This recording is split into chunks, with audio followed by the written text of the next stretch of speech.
Displaying a project in a cool way is a great method to get people interested in hearing more about it. I like to do this, but often it takes a lot of effort just to get a few of these kind of shots. So I want to make it easier for myself in the future. And I'm planning to achieve this by building a small photo booth that's specialized in producing these kind of shots. And that'll be ready to go when I need it. So, what do I need it to do? First of all, I want the photo booth to feature a motor-driven rotating platform, so I can turn a given object at a steady rate, thus making a 360-degree style shot. I like these shots a lot because they give a very three-dimensional feel of the object. I also want a smooth-looking background.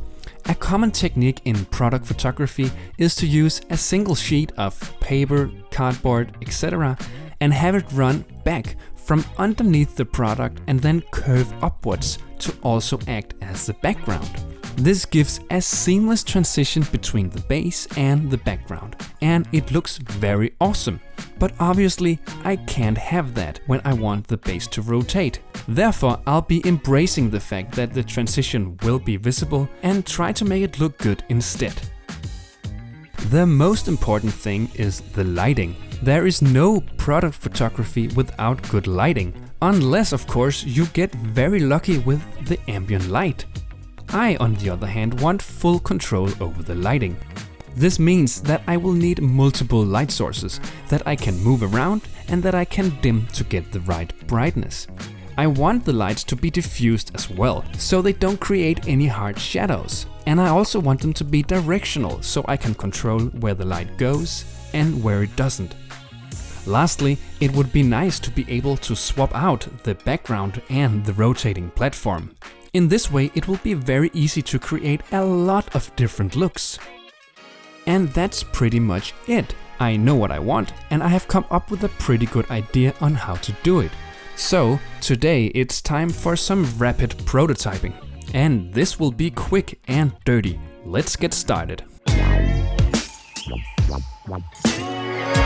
To get things going, I'll be using some cardboard. That's basically free and I can throw it away afterwards. I'll start by making the rotating platform. I think a diameter of 20 centimeters will do for most projects, and I also don't want this build to get too big. Next, I'm cutting out the backdrop and bending it to shape so it follows the curvature of the platform. This looks promising already. I now have to find a way to make the base rotate.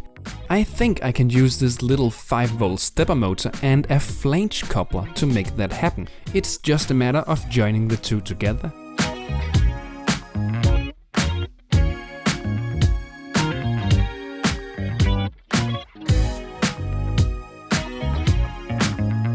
I realized that I can use the cut-off cardboard to make a neat little stand for the backdrop.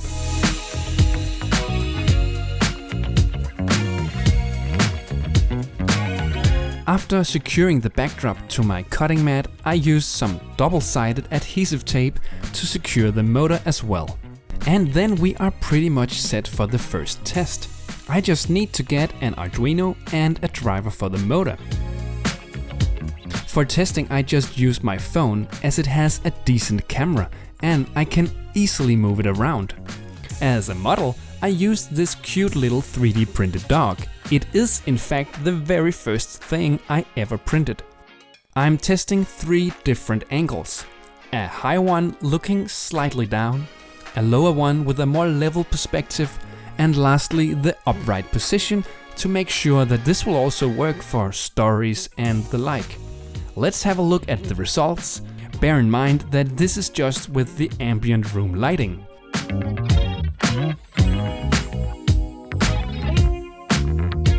I'm glad that the backdrop is covering the entire frame and that the transition to the rotating platform isn't looking that bad either.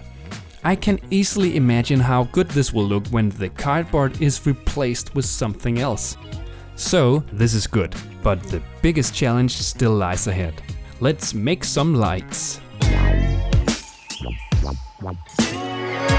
To To make some very quick lights, I simply put 2 white LEDs and resistors on 2 small breadboards. I can then connect these to a 5-volt power supply and off we go. But this configuration spills light all over the place, which makes it very hard to focus the light on the dog. To fix this, I'm just going to use some duct tape to make a little extension that will focus the light to a more narrow beam. I won't do any diffusion today though, so we might not get that perfect smooth look with the soft shadows and all that yet. But we should get a decent result anyway. Now it's time to hook everything up.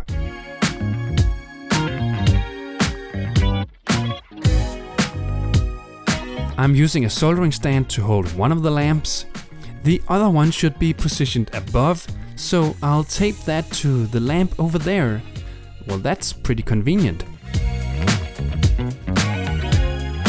It's now time for the real test, and for that we need to get rid of the sunlight.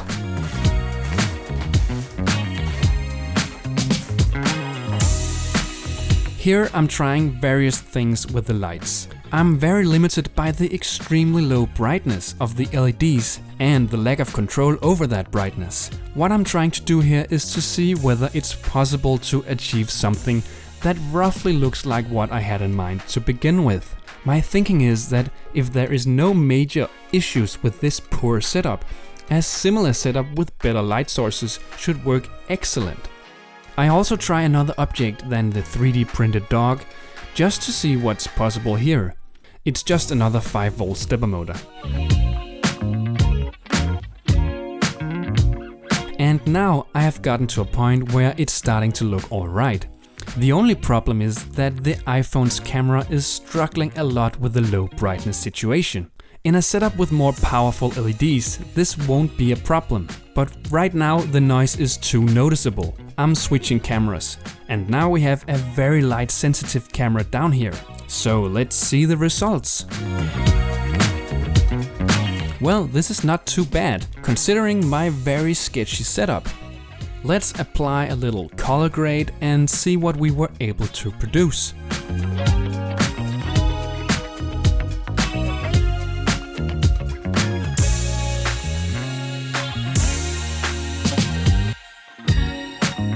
This looks good. I'm tempted to say that the cardboard look also should be an option in the final design, because it looks quite nice when it's in the shadows. Also note that this is how it looks when the lamps haven't been diffused yet. We have only focused the light, but it's still coming from 2 single points instead of 2 big surfaces. And that's why we get those 2 harsh shadows. But I'll definitely call this a proof of concept. After seeing this, I am so excited to get started designing and building the final photo booth. I think I'll start with the rotating platform right away. So that'll be for the next video. Thanks a lot for watching. I hope you enjoyed this. I certainly did. And don't be afraid to press the like button or subscribe for that matter. It's much appreciated. I'll see you in the next one.